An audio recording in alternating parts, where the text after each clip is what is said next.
Good morning. My name is Ruth Richards, and I'm sending you a warm welcome to the Unitarian Universalist congregation of Whidbey Island. Whether you're a founding member, first-time visitor, or anywhere along that continuum, I'm so glad that you're here as we come together to explore this month our congregational response to and thoughts about the theme of stillness. The pandemic is still dictating that we meet electronically, but as I'm sure you all know, there's a little bit of hope on the horizon with the prospect of some vaccines in the relatively near future.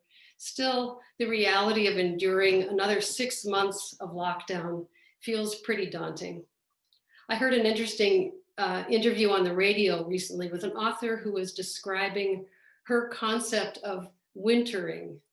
It was not at all about seasonality, but rather the idea of allowing oneself to find solace in stillness when faced with life's difficulties.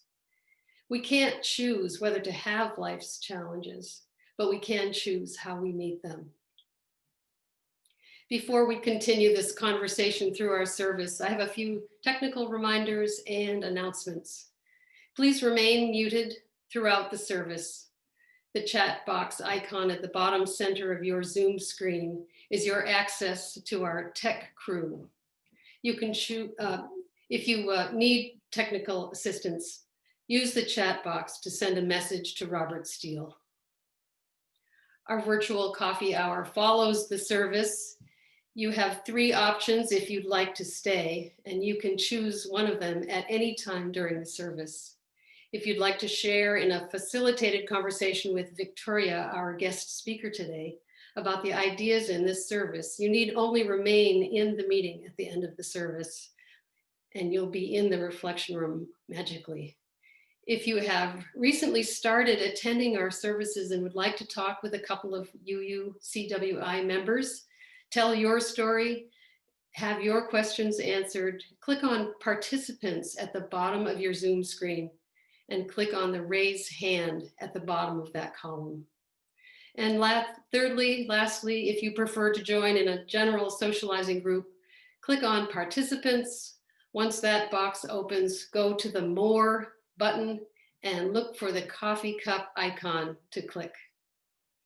With apologies for how confusing this can be when it is still new, I'll repeat these choices briefly at the end of the service. And as I mentioned, you can make your choice at any time. Next Sunday, the Reverend Emily Melcher will be in our virtual pulpit to continue our December theme of stillness with a sermon that she's calling The Pregnant Pause. Also, please check your chat box for an announcement about visiting the UUCWI building and tying a ribbon to one of the trees in the area between the parking lot and the building. Kathy Myers and Denise McIntyre Workman have put this small celebration together with COVID appropriate limitations. The building will not be open, but please stop by. The hours are in the e-news. I believe it's 12 to 4, but don't quote me, I can't quite remember. But please check that out in the e-news and read Emily's description of it in the chat box. Today, it's my great pleasure to welcome Victoria Poling to our pulpit. Victoria recently completed her Master of Divinity at Seattle University and is a candidate for ministry in our Unitarian Universalist tradition. Her ministry includes spiritual direction and outdoor rite of passage journeys. She's currently designing spiritual deepening workshops for white identified people of faith seeking to engage in long-term justice work. She lives in Seattle, where her COVID life includes getting to know the other than human residents of her neighborhood. She's moved recently, so she had to leave her neighbor barred owl behind in her former home, and now she has a flock of chickens in her neighborhood. And she also enjoys dinners with her beloved housemates. Victoria is a member of Quimper UU Fellowship in Port Townsend. And as I mentioned before, she will be staying with us afterwards for conversation and reflection on this service. Welcome, Victoria. Let's light the chalice. Thank you, Ruth, and good morning, friends. I'm so grateful to be joining you today from Kent, Washington, which, as you just heard, I just moved to. And here I'm on traditional Muckleshoot and Duwamish territories in the Green River watershed. I greet you today in the spirit of light and love as we celebrate the fourth day of Hanukkah in the Jewish tradition and the third Sunday of Advent in the Christian tradition. If you have a chalice at home, please join me in bringing a light into this moment we share together. And if you do not have a chalice, I invite you to hold your hands out like a bowl, putting the edges of your palms together, and imagine a warm light appearing just above your palms. The words for the lighting of our chalice today are by Katie Gelfand, a UURE director in New Orleans. We light this chalice as a symbol of reunion. We reunite in this moment to share the flow of our hearts with one another. We gather together in ritual to celebrate our fountains of joy, to hold each other through storms of grief, to guide one another through rapids of transformation, to rest together on ponds of stillness. Together we honor the Spirit like water in its many forms and its life-giving essence.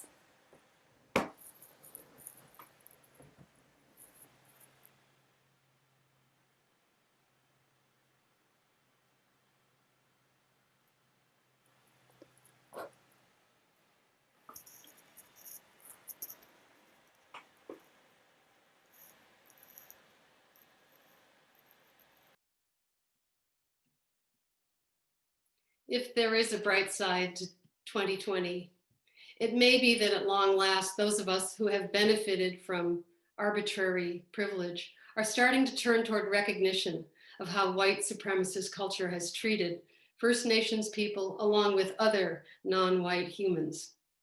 I was talking with a friend about this issue recently in the context of our land acknowledgement. He closed our conversation with the following thought.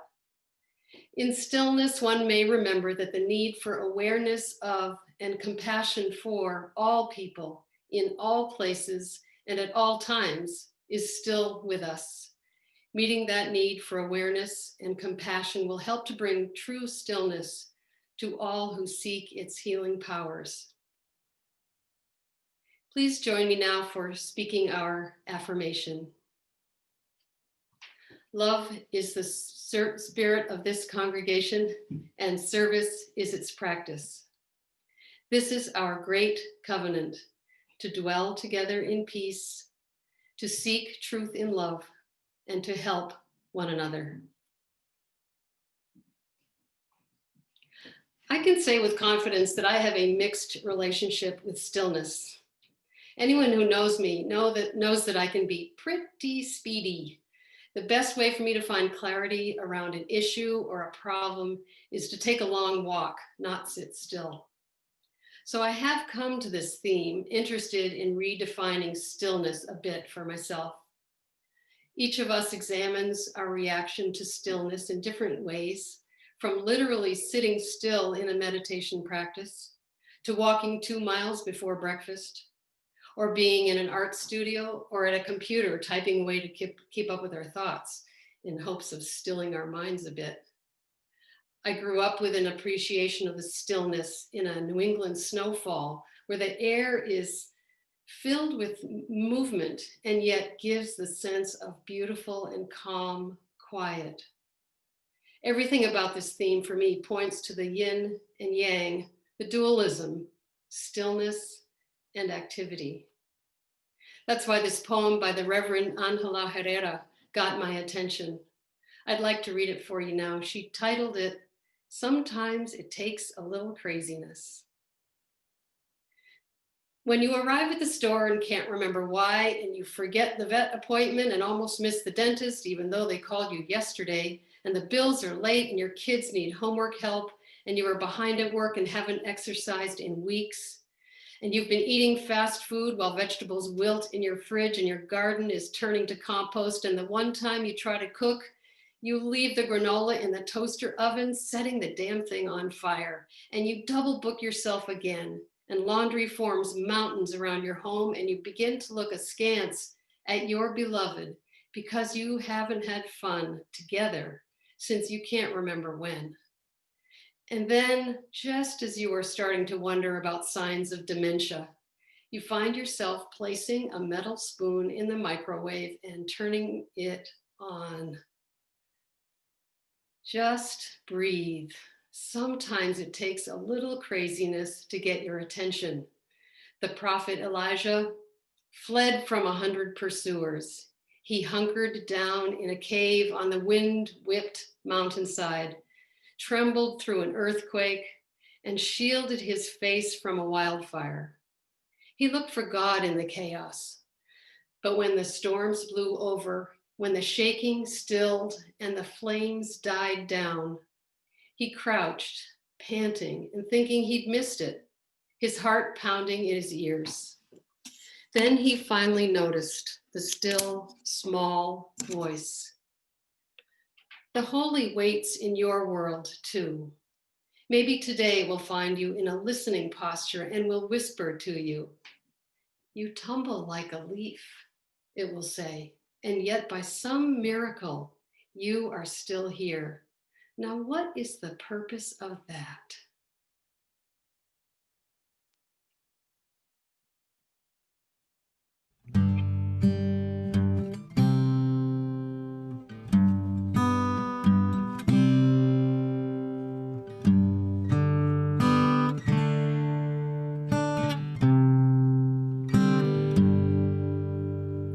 Voice still and small, deep inside all, I hear you call, singing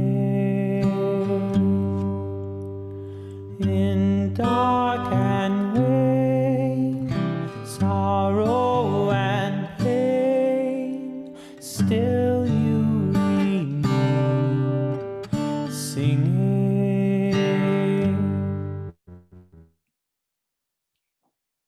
As I mentioned earlier, thoughts of stillness bring up for me the idea of yin and yang, a more inclusive interpretation of dualism, how seemingly opposite forces may actually be complementary, interconnected, and interdependent. As with stillness and activity, so with life's joys and sorrows. Where is joy to be found in life's deepest sorrows? Where does sorrow reside in our moments of joy? I believe that cultivating a capacity for stillness, however you tap into that, can help us invite in these inevitable ups and downs for the wisdom they offer us. Our dedicated offering recipient this week is Small Miracles, a nonprofit organization established in 2005 following the model of Friends of Friends. Small Miracles helps to financially support people in Coopville who are struggling under the weight of medical bills. I contacted Vern Olson, who I knew to be a founding member of Small Miracles. Vern has sung many times for UUCWI services with Kit Ketchum, Kermit Chamberlain, and Linda Good, to name just a few. He sent a couple of examples of how Small Miracles has helped clients. A person with severe arthritis had difficulty with mobility. We were able to cover the cost of orthopedic shoes that insurance would not cover so that she was able to walk safely. A single parent was working a minimum wage job that barely covered food and rent with a chronically sick child. We were able to help with medical bills as well as transportation costs. And Vern went on to say, we are so grateful to be a recipient of the dedicated offering from UUCWI. Currently, there are many people struggling financially. Your thoughtfulness will make it possible for us to continue helping our neighbors with medical expenses. On the UUCWI homepage, look for the donate button, and the rest is easy. It's pretty straightforward. As you make your donation, please also note that illness is fully contained in stillness, whether it be the word or the experience. Thank you so much for your generosity.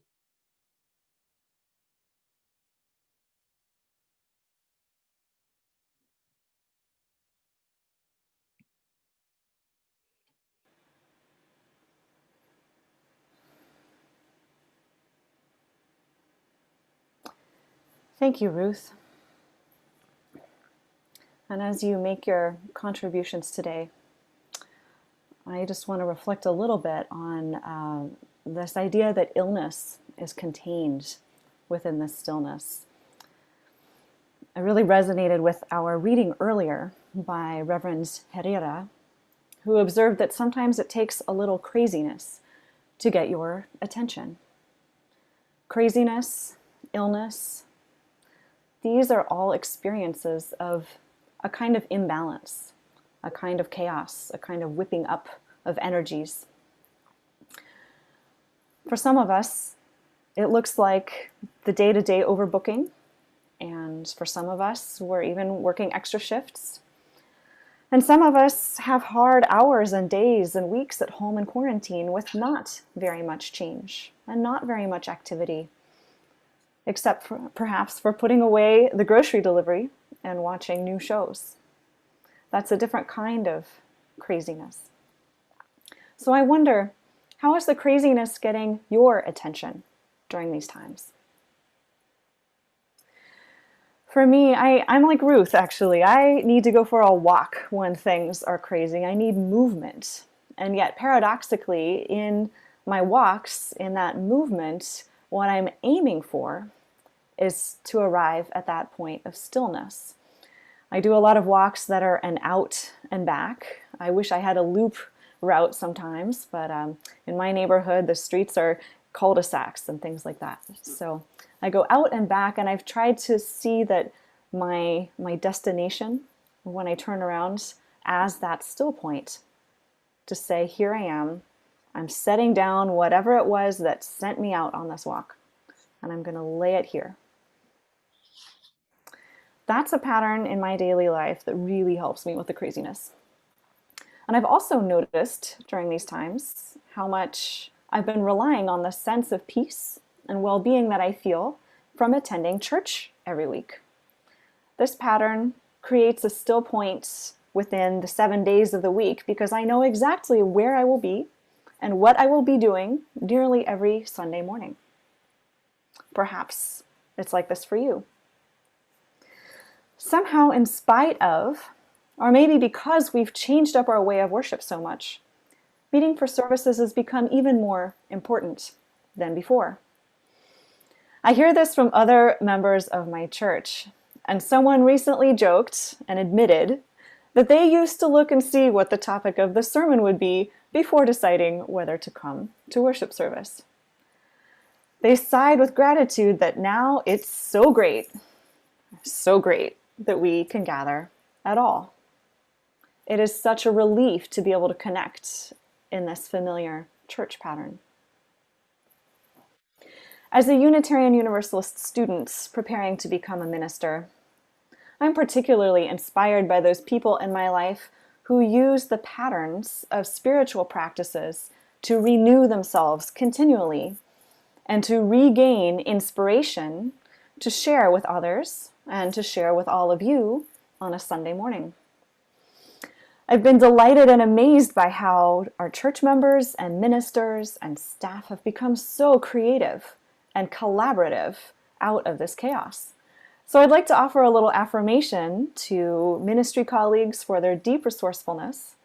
And I invite you, if you have a chance, please thank a worship service volunteer and a minister this week. One of the other benefits, actually, of gathering in this way over video is that I often notice how I am sitting. Perhaps you've noticed that you're more aware of how you are present during services. I know I can hear my breathing as I listen to or participate in worship. I like that there's a connection between inspiration and breath.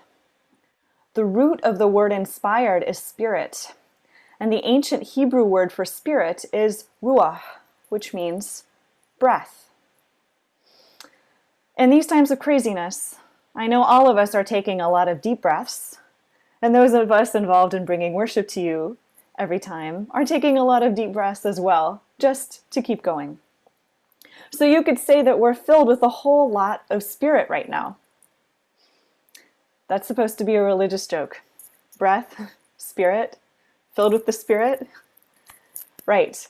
Clearly I'm no comedian. But what I've noticed in these crazy times is how important it is to maintain a sense of humor. Have you ever noticed how a well-timed laugh can clear the air and release tension?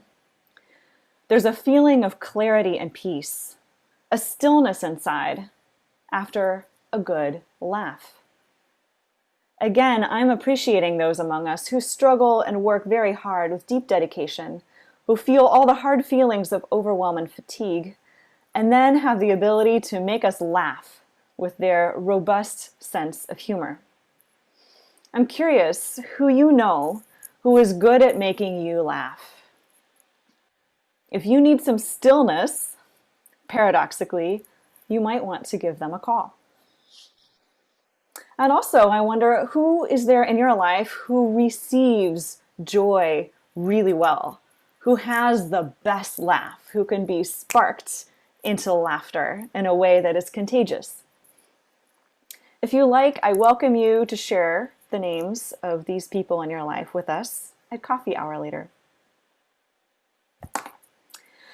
As we invite in the spirit of laughter, along with tech glitches and the messiness of gathering together and the upheaval in our usual ways of going about life, we'll also get through this when we keep our ears open for joy.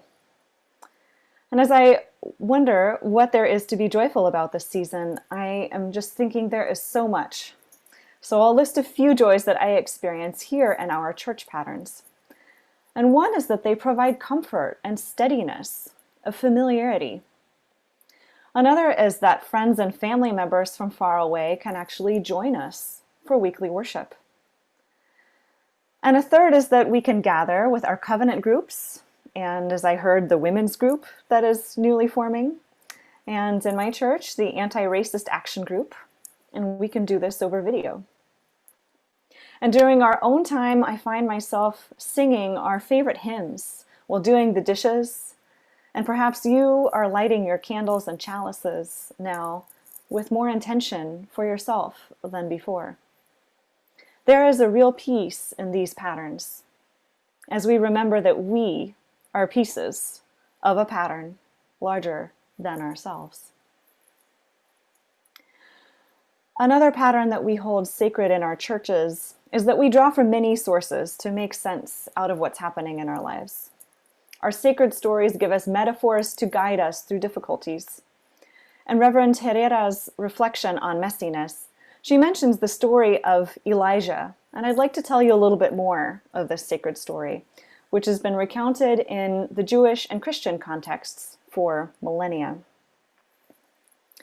The Hebrew prophet Elijah lived during a time when Israel was split into two kingdoms. So the scriptures of this time period are full of concerns about national unity. The theological question of these times is about who the one God of the Israelites will name as a legitimate king over Israel, and whether this one God and the prophets will prevail over the prophets who worship other gods. Now, Elijah is a prophet who uses humor. He uses humor as a weapon. He challenges the sitting king Ahab of the northern kingdom to bring out his prophets and have them make burnt offerings to their gods while he brings out the prophets to the one God. He challenges and he mocks Ahab's prophets. And then when they fail in their burnt offering, he puts them all to death. In angry revenge, Queen Jezebel vows to kill him. So he flees the city with 100 pursuers behind him, and he wanders into the wilderness looking for sanctuary until he finds the holy mountain of Sinai and climbs to the top.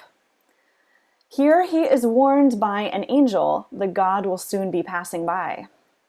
But what happens is, as we heard earlier, a wild windstorm, searing wildfires, and an earthquake.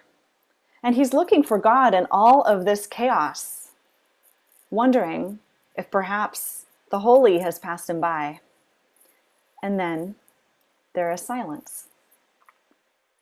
And out of this stillness, Elijah finally notices the still, small voice.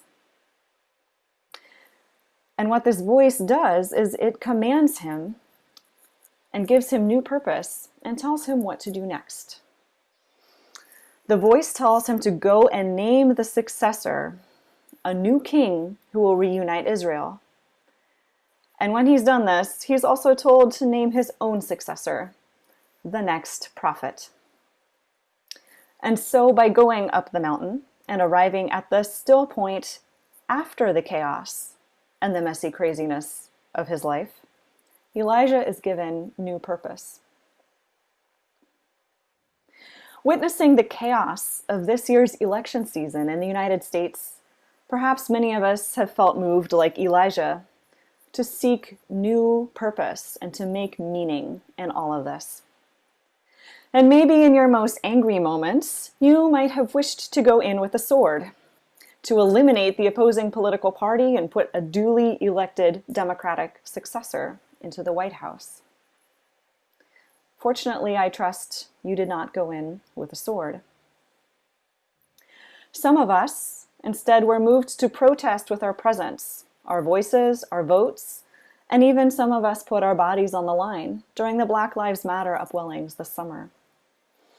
However you watched or participated, recent events gave many of us a shot in the arm of righteous, moral energy, asking what can be done to unite the country in a more just way. So we're a little bit like Elijah, seeking unity, weathering storm after storm, looking for the meaning in the chaos. And yet, if we allow this story to be a guide for us, the meaning is to be found not in the chaos, but in the still point that follows. A still point in which we might hear a voice speaking to us of new purpose. What now? I don't have answers for this, except for the practical, dry answer that now, right now, in this very moment, we are in a church service, a still point at the end of the week. And so I wonder if our pattern of going to church can be a practice that allows us to hear our own still small voices together, better, in a way that moves us into a larger and collective sense of purpose. Reverend Herrera affirms, "The holy waits in your world too." Maybe today it will find you in a listening posture and will whisper to you. And I really like this posture of listening for the holy, where the holy might find us in ways that we are connected to our church. Participating in action groups and in care for each other especially gives us a sense of purpose and a way to be of meaningful service during these crazy times. I am tremendously grateful for the Cares and Concerns Committee at my church that sent out care packages over Thanksgiving. And I'm tremendously grateful for our holy and beautiful church pattern of small groups. I'd like to share a little story about my church in Port Townsend. Before COVID, we did not have weekly covenant groups. And yet, the way that we responded to the pandemic was to form caring circles right away and make sure everyone who wanted to could participate in one and had the technology to do so. Gathering in this way in a circle every week to share what's in our hearts has created a stillness, a place to listen to the voices within and to speak what wants to be heard into a group of caring witnesses. My group meets each week after service, and it's become a touchstone for me, an hour that is more intimate even than Sunday service. Until now, I hadn't realized that this was something that I needed in my life. Even as a longtime member and as a seminary student, I hadn't ever experienced what it was like to have a covenant group meet every week. I wonder what it might be like for you, or if you have a small group. I hope that this is a place where you find your stillness and a deep joy. Because in this craziness, as Reverend Teresa says, you tumble like a leaf, and yet, by some miracle, you are still here. Now, what is the purpose of that? And tumbling like a leaf is how I would describe the ways that the voice within our church, more broadly as the Unitarian Universalist movement, is urging us to work for anti-racist, anti-oppression justice. In my anti-racism action group, I've noticed that there's something about meeting over video that is giving us a greater feeling of bravery to be more vulnerable than before. Instead of only having discussions about the concepts and reading and sharing an analysis of racism, we've gradually, bravely begun to trust one another, to share the feelings and experiences that we struggle with, our frustrations and longings within for a more beautiful future of racial justice. I've heard white members express shame and shock and confusion, difficult feelings, that we haven't heard the voices of Black, Indigenous, and people of color who are community organizers and researchers and writers calling out the injustices and pointing out ways that we can act to end racism. We're expressing new vision. We want a healthy world for our children and grandchildren who are Black and Indigenous and people of color. And so now we're beginning to talk about how to do the work right here in our congregations to make it so. Because we're discovering from the chaos a stillness, and out of that stillness a new creativity and a new courage and the willingness to tumble and fail at something new and important. In this work, I myself am strengthened by our tradition of singing. I hear a holiness and I receive courage from our hymns. And I know that you are especially blessed to have a minister who sings and plays her guitar for you. Music has the ability to move us. And that hymn that we heard, and maybe you sang along with it earlier, Voice Still and Small, reminds me of this uncanny feeling that I've had in my church sanctuary. Remember those times when we gathered in the sanctuary? When I listen to the voices of people around me, I can feel that sound vibrating in my muscles and bones. And as I heard the recording today, I actually felt that vibration again in the sense memory of being in that space, even though that my church friends are not here in the room with me right now. And from this experience, I remember that there is so much more to the holy and beautiful custom of gathering in our churches than our sanctuaries and even our screens. The songs and stories of our church are patterns that become a part of our bodies and our bones. What beautiful miracle is this?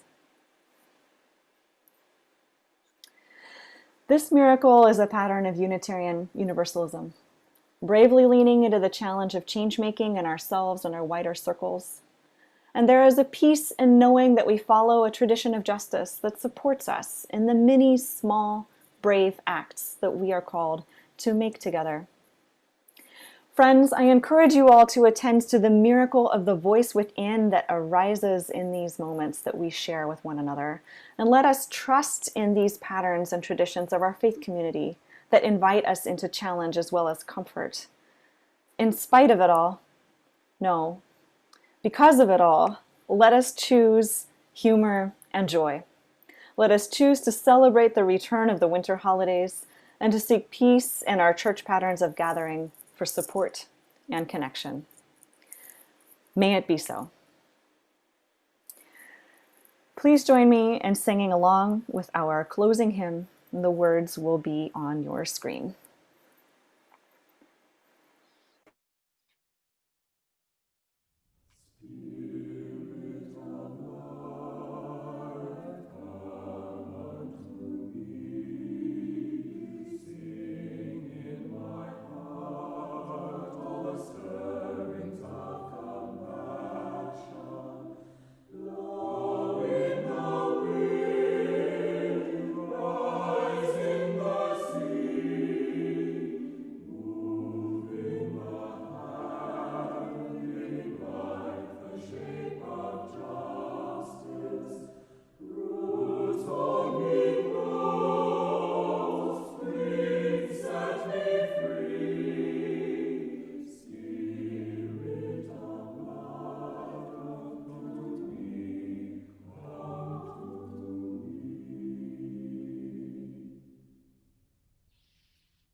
Our closing words are an excerpt from Beneath the Hustle and Bustle by Reverend Angela Herrera. May we be restored to wholeness and blessed with peace. May all those whom we encounter receive this blessing through our being in the world. And now we extinguish this flame of our chalice, but not the light of truth, the warmth of community, the fire of commitment, or the power of transformation. These we carry in our hearts until we are together again.